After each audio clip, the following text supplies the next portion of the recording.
आपके साथ यास्मीन।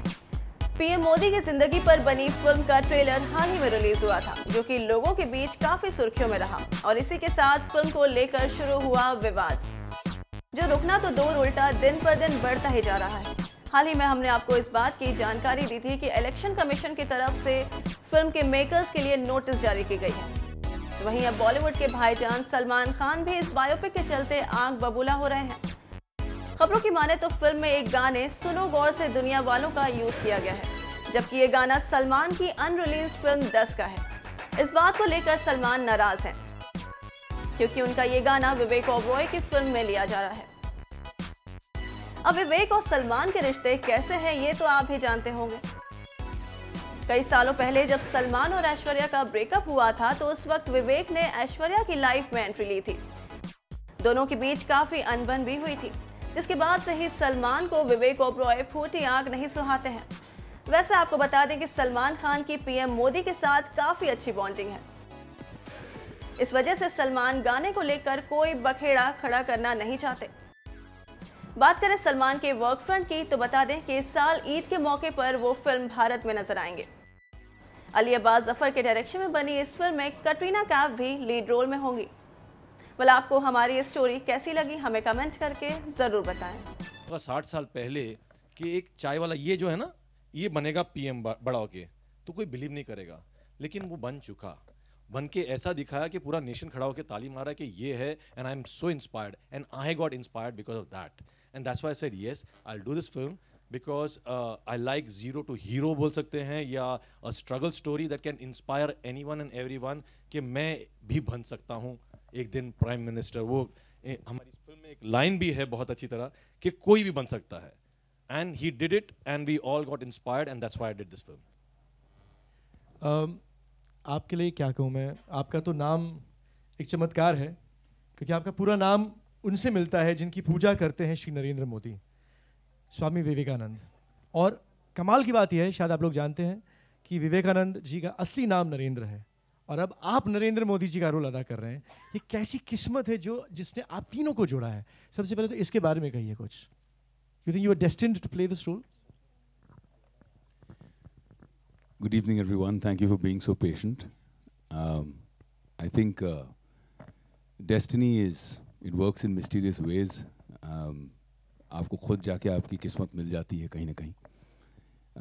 मैं ये कहना चाहूँगा कि हम सब जितने लोग यहाँ हैं, मीडिया वाले, मैं, wherever we are in our lives, हम सब ने कहीं ना कहीं एक स्ट्रगल का फेज़ एक्सपीरियंस किया है, मैंने किया है। And हम सबको लगता है कि मेरी स्ट्रगल बहुत डिफ़िकल्ट रही। But during the process of playing this role, this character, अब मुझे ऐसा लगता है कि I don't have the right to say कि मैंने struggle किया है। जो मैंने नरेंद्र मोदी जी की struggle देखी है, और with a smile and with a single-minded purpose of serving the nation जो उन्होंने achieve किया है, उसके बाद मुझे लगता नहीं है कि मैं ये कह सकता हूँ कि मैंने struggle किया। What was your biggest challenge in taking on this role? Were you intimidated at all? Of course, it's you're portraying a living legend. He is a man that has captured the imagination of people, those who love him, those who hate him, do both with intensity. जितना लोग उनको, जैसे अभी पहली बार हमारी picture में dialogue भी है कि एक आला नेता जिसके समर्थक अपने आप को छाती ठोक कर भक्त कहते हैं, तो पहली बार ऐसा हुआ है कि एक पॉलिटिशियन के लोग भक्त हुए हैं। सो to reach that level and then to be able to try and portray that on screen, it was a big challenge, but I'm just thankful for the opportunity, क्योंकि challenges make you who you are. And one final question before we also start the Q&A. Tumang, that for you, was it also very, very challenging as a director to have a balanced perspective about a man about whom so much has been written, about him so much has been said? So it must have been very, very tough for you to keep that balanced perspective. Like I said, I must be the most neutral person in this whole film because I don't get influenced by other people as what people read. अच्छा ये कहा गया है, इनके बारे में ये कहा, मैं वो नहीं देख रहा था, मैं एक इंसान की कहानी बता रहा था. It was a very simple story for me. Okay, I need to see his struggle and I need to see his goal and what he's become. and I did that. I am not, anything about politics and all. बहुत straight forward मैं काम करता हूँ because मेरे को एक journey दिखानी थी और वो journey हमने दिखाई है इस film में. It was very clear for me. Now I would like to invite all of you all to start the Q&A session, and I'm going to take leave here for some time.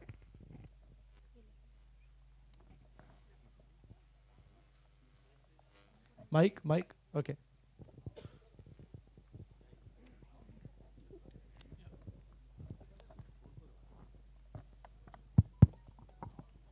Hi, this is Sohail, आपके यहाँ पर left में विवेक जी. हाँ, बहुत बहुत बधाई हो आपको.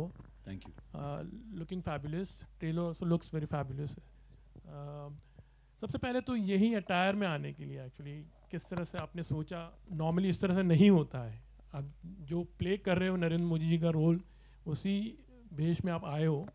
सबसे पहले वो, और जब आपको सबसे पहले ऑफर किया गया था तो did you believe in yourself के you would look like Narendra Modi ji? तो पहले सवाल का जवाब ये है कि स्ट्रैटेजी नहीं थी, कोई प्लानिंग नहीं थी कि मैं इस तरह तैयार होकर आऊँगा. हम मोन्टाज शूट कर रहे थे मड आइलैंड में और लेट हो गए तो फेरी पकड़ के यहाँ पे आ गए, और मैं अभी ये फिनिश करके वापस जा रहा हूँ मेरे डायरेक्टर को पकड़ के. हम शूट करने वाले हैं. अच्छा, तो फिल्म की शूटिंग अभी चल रही है. Last montage. सच का सामना सच से करना चाहिए. तो last montage bit, film complete है, बस एक मोन्टाज शूट करना था. दूसरी बात, लोगों ने बहुत सोचा कि नरेंद्र मोदी पर फिल्म बनानी चाहिए, बहुत बढ़िया कहानी है. सोचा बहुत लोगों ने, लेकिन किया संदीप सिंह ने. मेरे पास आए और मुझे काफ़ी लंबा समय लगा जब उन्होंने मुझे कहा कि ये फिल्म बनानी है, मैं आपके साथ बनाना चाहता हूँ. तो मुझे लगभग कम से कम 30 सेकंड लगे बताने के लिए कि यस मैं कर रहा हूँ. I don't know, I believe, my team believes, my director believes that maybe I have done justice to this legendary character. But जितने सालों से मैं उन्हें जानता हूँ, मैंने हमेशा उनको एक इंस्पिरेशन माना है. सर, आपने जो भक्त की बात की, तो आर यू अ भक्त ऑल्सो ऑफ नरेंद्र मोदी जी? मैं बहुत ज़्यादा एक्सट्रीम आदमी नहीं हूँ, मैं थोड़ा बैलेंस्ड आदमी हूँ. बट मुझे अप्रिसिएशन है भक्तों की भक्ति के लिए और क्रिटिक्स की क्रिटिसिज्म के लिए. Vivek on your left. This is Simran Singh here. Congratulations to you and the team for the movie. Yeah. Thank you, Simran. हाँ जी. So मेरा सवाल आपसे है कि in January the film was announced and in 38 days the film is ready to to showcase. And in 38 days the film has been ready. So and it's releasing just a week before Lok Sabha election. So it's more than coincidence, isn't it? मैं इसका जवाब एक ही line में कहना चाहूँगा, मोदी है तो मुमकिन है. Okay. Another thing. So there's another question. So जब भी biopic आती है, somewhere around the biopic is only based on whitewashing or everything, just showing the goody things.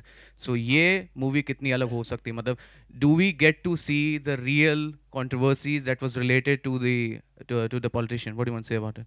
इस पे मेकअप भी जवाब दे सकते, आप भी जवाब दीजिए और मेकअप प्लीज जवाब दीजिए. Thank you. मैं इतना ही कहूँगा कि आप ट्रेलर दोबारा देख लीजिए. सर वो देखा है सर, बट आप बता सके अगर. Like questions were asked, we are giving the answer. आप पिक्चर में देख सकते हो, लेकिन ट्रेलर में दिख रहा था वो दिखा रहे हैं. सच्चाई है, हम दिखाएंगे. Hello Vivek sir, this is Ravi Gupta from Filmy fever. आपके ठीक बीच में सर, नरेंद्र मोदी एक ऐसी शख्सियत है जो कहते हैं वो करते भी है, और मौजूदा दौर के काफ़ी लोकप्रिय प्रधानमंत्री है. उनकी कोई क्वालिटी जो आपको पर्सनली बहुत ज़्यादा पसंद है और उसे आप रियल लाइफ में आप रिटेन करना चाहते हैं? मतलब ये थोड़ा डिफ़िकल्ट सवाल है इसीलिए क्योंकि बहुत सारी हैं, और मुझे लगता था कि मैं उन्हें जानता हूँ, जितने भी मेरे उनसे इंटरेक्शन रहे कई सालों में over the years as a neutral person. लेकिन जब मैंने फिल्म की रिसर्च करना शुरू की, जब हमने मटेरियल निकाला, पढ़ा और हमने डिस्कस किया स्क्रिप्ट के दौरान, तो ऐसी ऐसी चीज़ें निकली. तो कहीं ना कहीं अंग्रेजी में एक शब्द है फॉर्टिट्यूड, कि चाहे सामने कोई कठिनाई हो, चाहे सामने कोई बाधा हो, वो डरते नहीं. अगर उन्होंने मन बना लिया कि मुझे ये अचीव करना है, उनकी नीयत साफ है, उनका विजन क्लियर है, तो वो करके रहेंगे। इस बात से मैं बहुत इंस्पायर्ड हूँ।